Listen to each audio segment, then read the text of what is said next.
Di ini channel gue udah sering banget bahas tentang jam kerja. Gue selalu kasih kepada kalian tentang studi bahwa jam kerja kantoran udah ditemukan dari berbagai riset, menunjukkan kalau 5-6 jam cukup dan 4 hari dalam seminggu justru meningkatkan produktivitas para karyawannya. Tapi di sini kita ngebahas yang justru menjadi antithesis dari studi tersebut. Itu adalah suatu peraturan jam kerja yang menurut gue sangat tidak manusiawi. Ini adalah kultur kerja 996. Jadi apa itu 996? Simpelnya ini adalah waktu kerja dari jam 9 pagi sampai jam 9 malam. Selama 6 hari dalam seminggu di berbagai perusahaan yang ada di Cina. Berarti Senin sampai Sabtu mereka tetap bekerja. Mudahnya, berarti dalam seminggu ini ada 72 jam kalian habiskan untuk perusahaan tempat kalian bekerja. Dari total seminggu cuma ada 168 jam. Ini otomatis berarti artinya 43% hidup kalian adalah untuk perusahaan tempat kalian bekerja. Jika kita berusaha untuk tidur yang pada umumnya di angka sehat ini adalah 7-8 jam, rata-rata waktu tidur kalian habiskan ini adalah 52,5 jam. Waktu yang kalian miliki untuk diri kalian artinya hanya 43,5 jam dalam seminggu. Perlu gue ingatkan ini adalah waktu kotor, belum dihitung perjalanan kalian ke kantor dan perjalanan pulangnya kalian. Belum kalau kalian harus lembur dimakan dari waktu tersebut. Jadi kalau kita bandingkan, untuk orang yang kerja 8 jam, waktu luang pribadi adalah 75,5 jam. Hampir 2 kali lipat quality of life kalian dibandingkan mereka yang bekerja di kultur 996.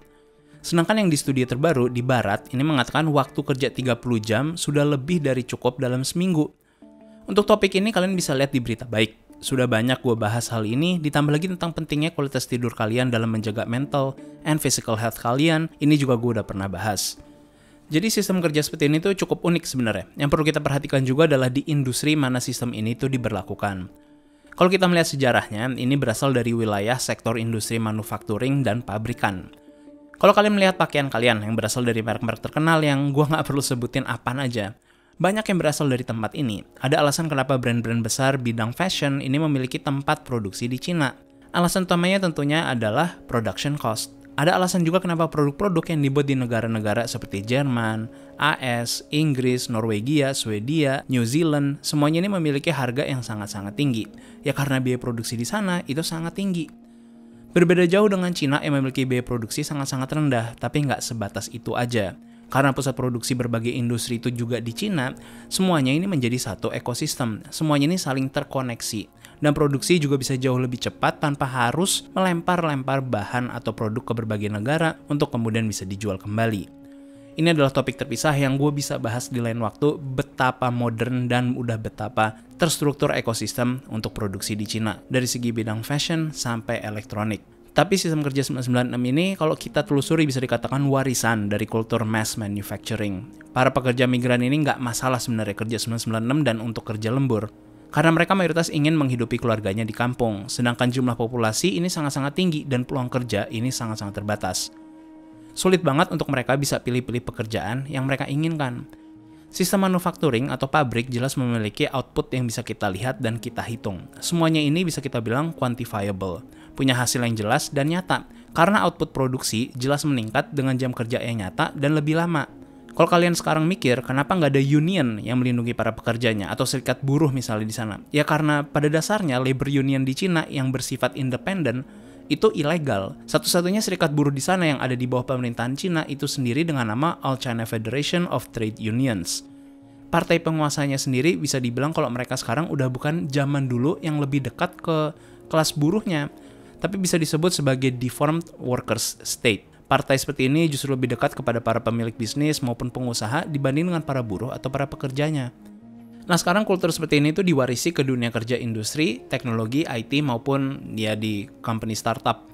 Kita bisa bilang IT sektor itu lahir atau perpanjangan tangan dari sektor industri manufacturing di elektronik.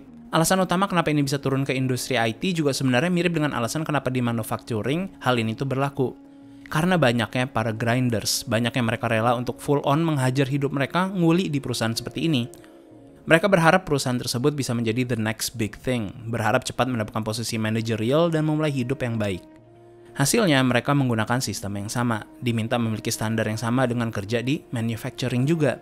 Kerja di tempat seperti Huawei, Alibaba, Tencent, kan ini menjadi nilai jual, dianggap sebagai suatu kesuksesan untuk bisa bekerja di tempat seperti perusahaan-perusahaan tersebut, memiliki pride tersendiri bagi mereka. Dari segi ini berarti kan perusahaan tersebut udah punya bargaining power yang lebih besar daripada kalian. Karena dianggap tempat kerja mereka itu ya dicari dan disiksa seperti apapun, orang masih tetap mau bekerja di sana. Jadi untuk orang-orang yang fresh grad, ini masih rela melawan dunia kerja dengan 996. Sedangkan yang seasoned workers kena dampaknya. Jatuhnya ini lebih murah untuk rekrut orang baru daripada harus mempertahankan orang lama. Sistem seperti ini tuh diimplementasikan oleh banyak perusahaan-perusahaan besar di Cina. Sistem 996 adalah kultur kerja yang udah menjadi norma, dan bahkan beberapa testi dari orang yang di Huawei, mereka justru sangat-sangat menginginkan 996. Karena tempat kerja mereka ini bisa mencapai 15 jam dalam sehari. Kalau kalian menginginkan berapa banyak jumlah perusahaan yang menggunakan sistem ini, ada listnya yang lengkap dan selalu diupdate di GitHub. Di deskripsi udah gue tambahkan jika kalian ingin melihat betapa banyak yang mengimplementasikan sistem seperti ini di Cina. Udah ada lebih dari 40 perusahaan. Tentunya sistem seperti ini punya dampak mental health dan physical health yang memburuk. Tapi balik lagi kita harus memikirkan siapa ownernya. Owner dari perusahaan-perusahaan seperti ini adalah orang-orang yang masuk ke list orang terkait di dunia. Orang-orang under 1% atau the 99th percentile. Dunia di mana arahnya sedang mengarah ke pergerakan pengurangan pekerjaan, di sana justru mengimplementasikan hidup kalian untuk kekayaan orang lain. Sistem seperti ini masuk akal jika pendapatan mereka itu wajar dan sepadan dengan waktu yang mereka berikan kepada perusahaannya. Jika kita melihat ini dari segi humanitarian, tentunya nggak masuk akal dan sangat-sangat menginjak kesehatan manusia. Hal ini kan berkesan kita hidup dan lahir untuk membesarkan suatu perusahaan. Kultur seperti ini juga sangat sulit untuk dilawan, karena balik lagi, ini adalah suatu kultur. Orang-orang yang kerja sampai lembur akan membenci rekan kerja yang misalnya pulang lebih awal. Hal ini juga sering kita lihat ya di negara kita, yang pulang tepat waktu walaupun pekerjaan mereka selesai dan misalnya nggak dikasih lembur atau nggak dikasih uang lembur, justru rekan kerja lain membenci orang tersebut. Seakan orang tersebut melampiaskan kekesalannya justru ke orang yang di posisi benar dan malah memihak perusahaan yang seharusnya menghidupi mereka lebih baik, bukan justru memberikan amarah ke orang lain. Kultur seperti ini tuh sulit banget untuk dihilangkan. Kita lihat orang di jalanan banyak yang emosi, banyak yang gak sabaran ya karena kultur seperti ini. Kalau hidup kita dari lahir hanya untuk dipersiapkan menjadi budak kerja atau budak perusahaan, ya kita sekolah dari kecil hanya untuk disiapkan mencari kerja. Tujuan hidup kita dari lahir ini adalah untuk kerja, mayoritas orang di seluruh dunia.